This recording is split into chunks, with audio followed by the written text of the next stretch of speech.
जवानों में आपसे मुखातिब हूं, अल्लाह को बूढ़े की तौबा भी पसंद है। अल्लाह को हर एक शख्स की तौबा पसंद है, लेकिन ये बात जहन में रखो कि मेरे अल्लाह को जवान की तौबा बहुत ज्यादा पसंद है। मेरे और आपके आका मौला ने फरमाया आना हबीबुल्लाह, मैं अल्लाह का हबीब हूं। कितना बड़ा एजाज है जो मेरे हुजूर का है। लेकिन एक दूसरे मुकाम पे इरशाद फरमाया अशाबुत्ताइब, जवानी में तौबा करे वो भी अल्लाह का हबीब है। वो जवान जिसने अपनी जवानी अल्लाह की याद में गुजारी, अल्लाह के जिक्र में गुजारी। जवानों, इबादत की लज्जत भी जवानी में है। अगरचे जवानी मस्तानी होती है, जरा इस मस्तानी जवानी को तहज्जुद के मुसल्ले पे लाके देखो, क्या मस्ती चढ़ती है सजदों के अंदर, क्या लुत्फ है कयाम के अंदर, क्या सुकून है रुकू के अंदर। इस जवानी को कि ये जवानी कितनी लज्जत आफरी होती है, और फिर इस जवानी के बदले में अल्लाह ताला तुम्हें क्या क्या अता फरमाता है। वराजुलुन कल्बुहु मुअल्लकुम बिल मसाजिद, वो आदमी जिसका दिल मस्जिद के साथ वाबस्ता होता है। अल्लाह के घर की तामीर, अल्लाह के घर की तज़ईन, अल्लाह के घर की सफाई सुथराई, अल्लाह के घर की आबादकारी, अल्लाह के घर की हाजिरी, ये उसकी जिंदगी का मशगला है।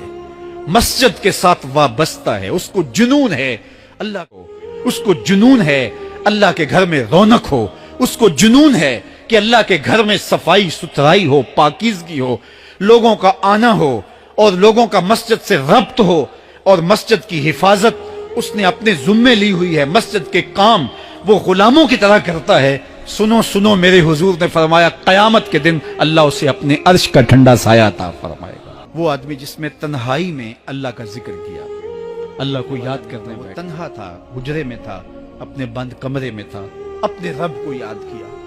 अल्लाह की याद करते करते उसकी आंखों से आंसू टपकने लगे, उसकी आंखें आंसुओं का खिराज देने लगी।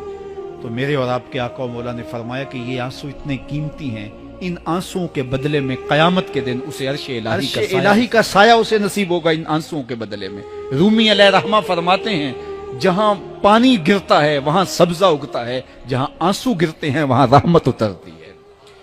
तो इसलिए जो अल्लाह की याद में रोने का लुत्फ है और अल्लाह की याद में आंसू बहाने का अजर और सिला, अंदर की सफाई और सुथराई का सबब और जरिया है। मेरे और आपके आका मौला ने फरमाया रातों की तन्हाइयों में उठ के कुरान पढ़ा करो और कुरान पढ़ते हुए रोया करो। फिर फरमाया फइल्लम तबकू फतबाकू, अगर रोना ना आए तो रोने की कोशिश किया करो। हजरत दाता गंज बख्श अली हजवेरी से एक मुरीद ने कहा, हजरत अगर रोने की, फरमाया फिर अपने मुकद्दर पे रोया करो। तुम इतने संग दिल हो गए हो कि तुम्हारी आंखें आंसुओं का खिराज नहीं देती। जो रोना नहीं जानता वो अल्लाह की रहमतों को और अल्लाह की करम नवाजियों को कैसे समेट पाएगा। बच्चा रोता है तो मां दूध देती है। जब बंदा अल्लाह की हुजूर इल्हाओ जारी करता है, इज्ज करता है, इनकिसारी करता है, तो अल्लाह की रहमतों को जोश आता है और अल्लाह ताला की रहमतें उस पर बरसती हैं।